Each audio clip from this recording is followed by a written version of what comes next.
Why metals are shiny? Why metals are good conductors of electricity?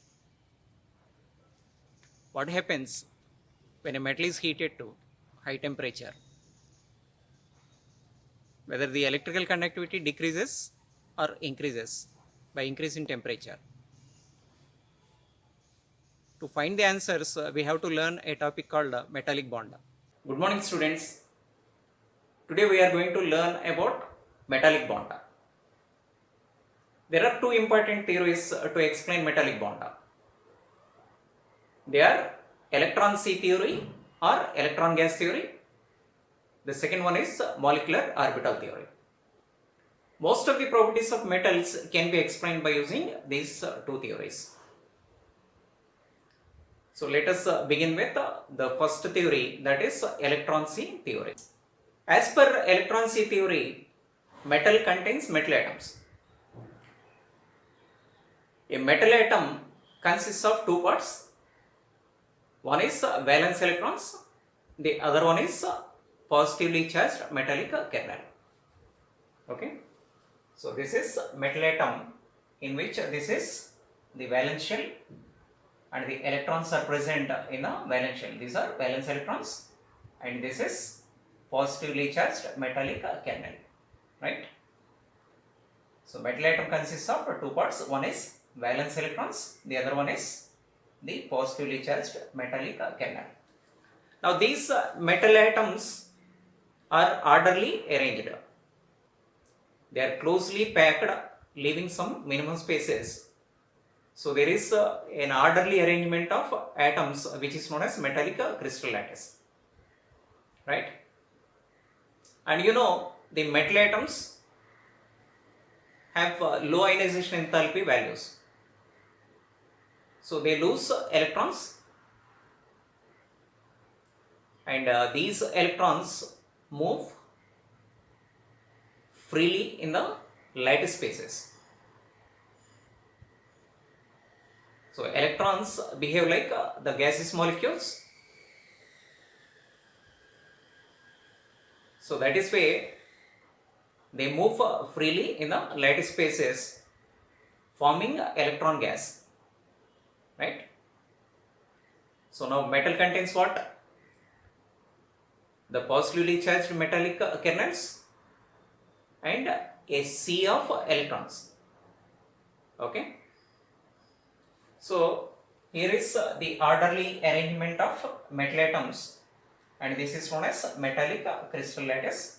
And now these atoms lose the electrons and those electrons move freely in the lattice spaces, right? After losing the electrons, the positively charged kernels will be left and the electrons form a sea, that is known as electron sea or electron gas. Now the positively charged kernels are considered to be embedded in a sea of electrons or ocean of electrons, like this. Okay. So here are the positive kernels and these are electrons.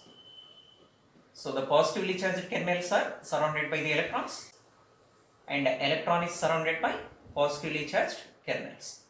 Okay. So there is a strong attractive force between this electron sea and the positively charged kernels. So this strong attractive force or electrostatic force of attraction between positively charged kernels and electron sea is known as metallic bond. So as per electron sea theory, the strong electrostatic force of attraction between electron sea and positively charged kernels is known as metallic bond. Most of the properties of metals can be explained by using the electron sea theory. So what are the important properties of metals? They have luster, they are hard with high tensile strength, they are good conductors of heat and electricity, and they are malleable, ductile, and they have high melting and boiling points. So most of the properties of metals can be explained by using this electron-C theory. Let us see. Metal has shining or luster. So this can be explained on the basis of free electron.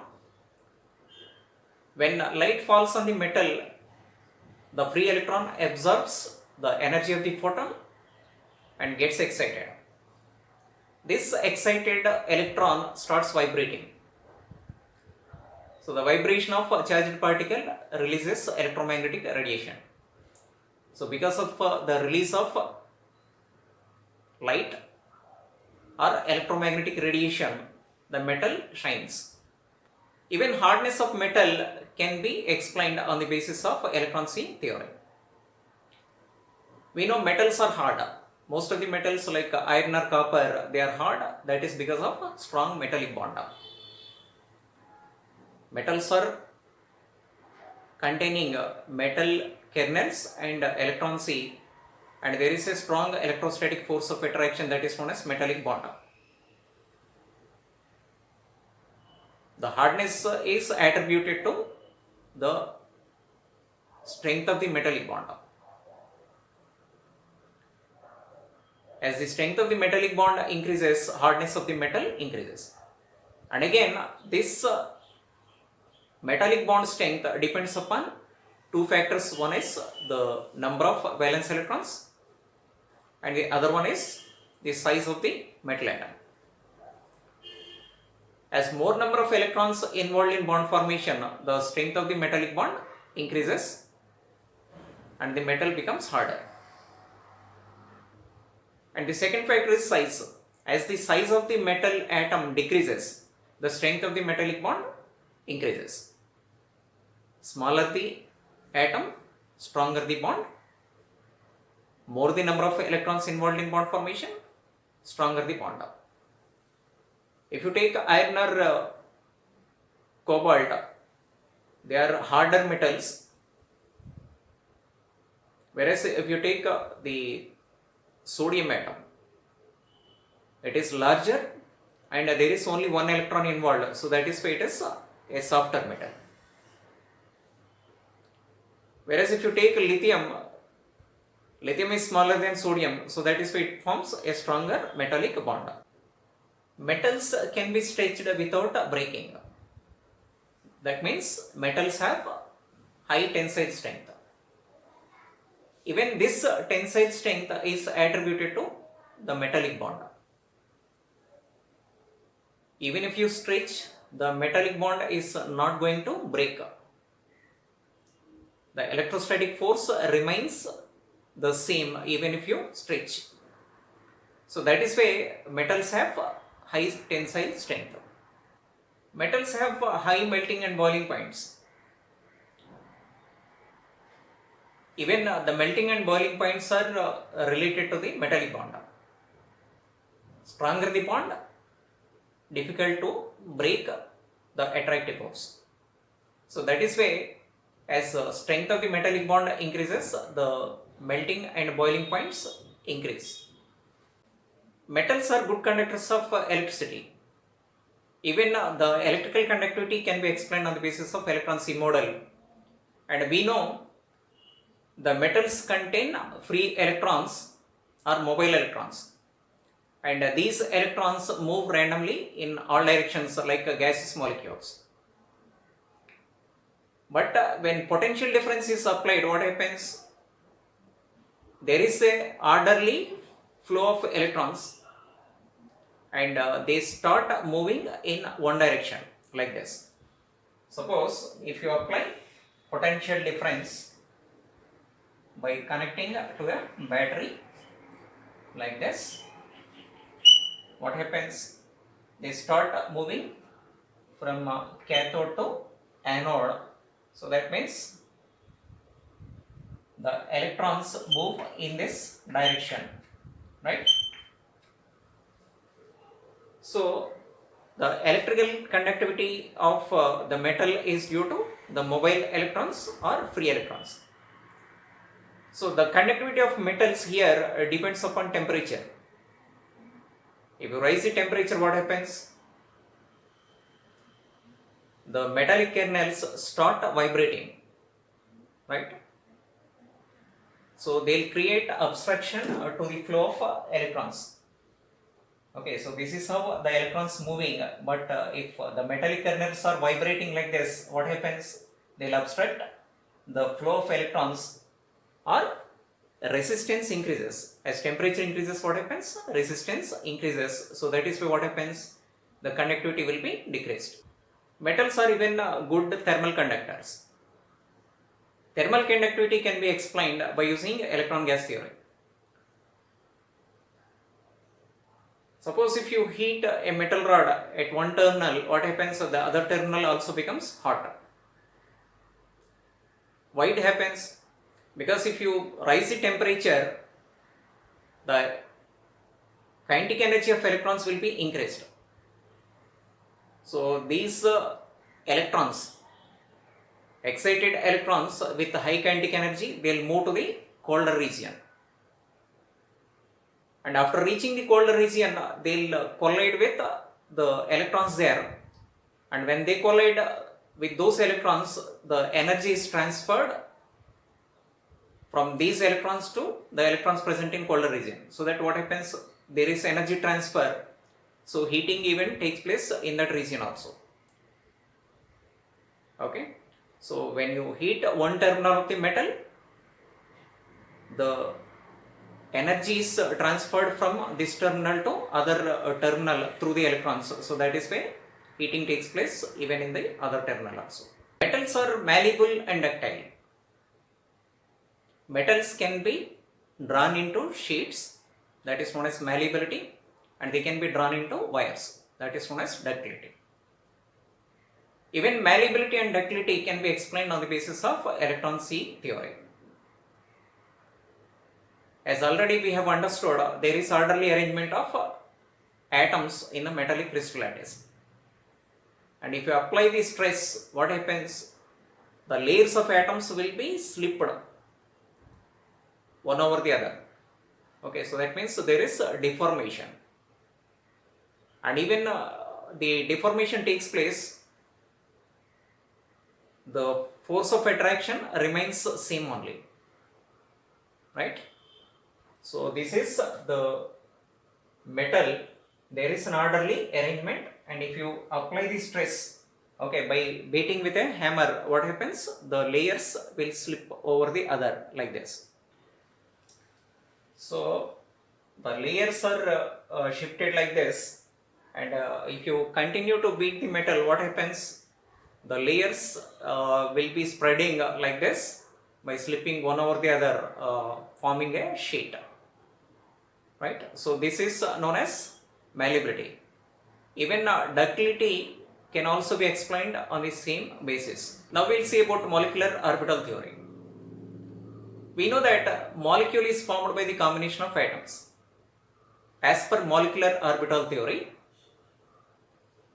atomic orbitals combine to give molecular orbitals. And these molecular orbitals are of two types: bonding orbital and antibonding orbital. Bonding orbital has lesser energy, whereas antibonding orbital has higher energy. Okay.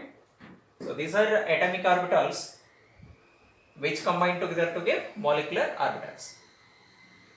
One is bonding orbital, the other one is antibonding orbital. Bonding orbital has lesser energy, antibonding orbital has higher energy.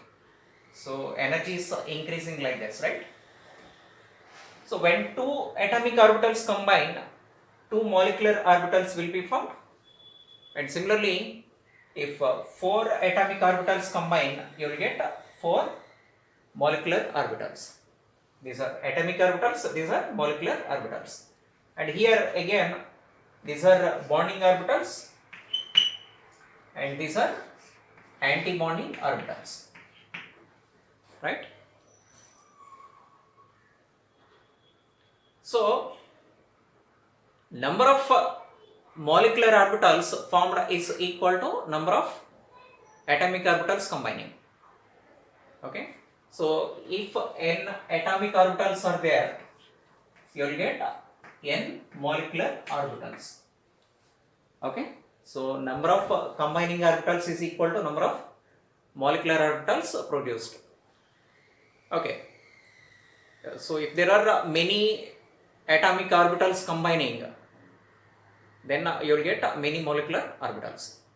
Okay, as metal is composed of several atoms, you will get several molecular orbitals differing in their energy.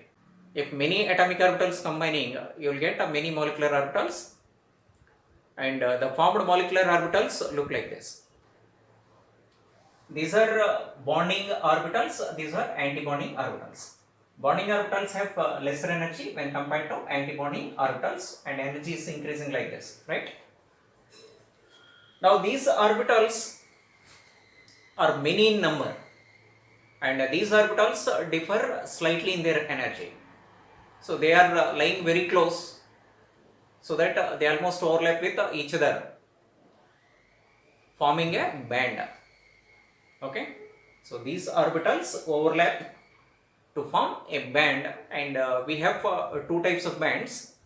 One is the conduction band, the other one is valence band.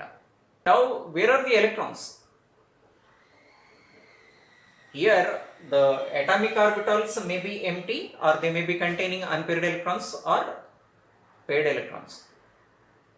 They may be empty, half filled, or completely filled. So what are the rules we are using for filling atomic orbitals? We have used different rules for filling atomic orbitals, and the same rules can be used here for filling even molecular orbitals. Lower energy orbitals are filled first, higher energy orbitals are filled later. So each orbital is filled with 2 electrons, right? So bonding orbitals are filled first, and anti-bonding orbitals are filled later, and each orbital is filled with 2 electrons, right? So this band is filled first, and this band is usually remains empty, right? This is known as valence band, and this is known as conduction band. So valence band contains electrons which may be completely filled or partially filled, whereas the band remains vacant. Okay, so it can be represented like this. So these are the two bands. One is the valence band, which may be completely filled or partially filled like this, right? So these are the electrons, and this valence band is partially filled, and this is a conduction band, this is empty band. Now the electrons can move freely from one band to the other band in metals, so that is why they are good conductors. Not only about the conductivity of metals, you can use this theory to explain the conductivity of semiconductors or even insulators. Let us see how this theory explains the conductivity of insulators, semiconductors and conductors. Based on the conductivity of substances, they are classified into 3 types. They are conductors, semiconductors and insulators. In case of conductors, the conductivity is high. It is in the range of 10 to the power of 4 to 10 to the power of 7 Siemens per meter. Okay. So why there is a high conductivity? That can be explained on the basis of band theory. So here the bands have very less energy difference, so that they can overlap freely. Okay, so this is valence band, this is conduction band, this is filled with electrons. Okay, this may be completely filled or partially filled with electrons, and once they are overlapped due to the less energy difference, what happens? So these electrons can move freely into the vacant orbital or vacant conduction band. So that is why what happens? Electrons can move freely throughout the metal through the conduction band. So that is the reason why they have high conductivity. For example, copper, silver, gold, aluminum. These are some metallic conductors which have high conductivity range. And even graphite is an example for metallic conductors. Okay. Why they are good conductors? Because the energy difference between conduction band and valence band is less. Okay. The energy difference between valence band and conduction band is less. The second type of substances are semiconductors, and semiconductors have less conductivity when compared to metals, and they have the conductivity range between 10 to the power minus 6 to 10 to the power 4 Siemens per meter, and here they have less conductivity because there is some energy difference between valence band and conduction band. Okay, so here there is some energy gap. Okay, so that is why they are not good conductors like metals. But the conductivity can be increased by raising the temperature. When temperature is raised, what happens? The electrons will be excited so that they will move from valence band to conduction band. So that is why there is a slight increase in conductivity in case of semiconductors by rising temperature. But whereas in case of metals, the conductivity is decreased with rise in temperature, because if you raise the temperature, the metallic kernels will be start vibrating with more vigor. Okay, so that what happens? They obstruct the flow of electrons or resistance increases. So in case of metals, the conductivity is decreased by rising temperature due to increase in resistance. But whereas in case of semiconductors, it is slightly increased because the excitation of electrons from valence band to conduction band, right? Okay, what are the examples for semiconductors? The examples are like silicon and germanium. In case of silicon, the energy difference is 111 kilojoules here. Okay, that is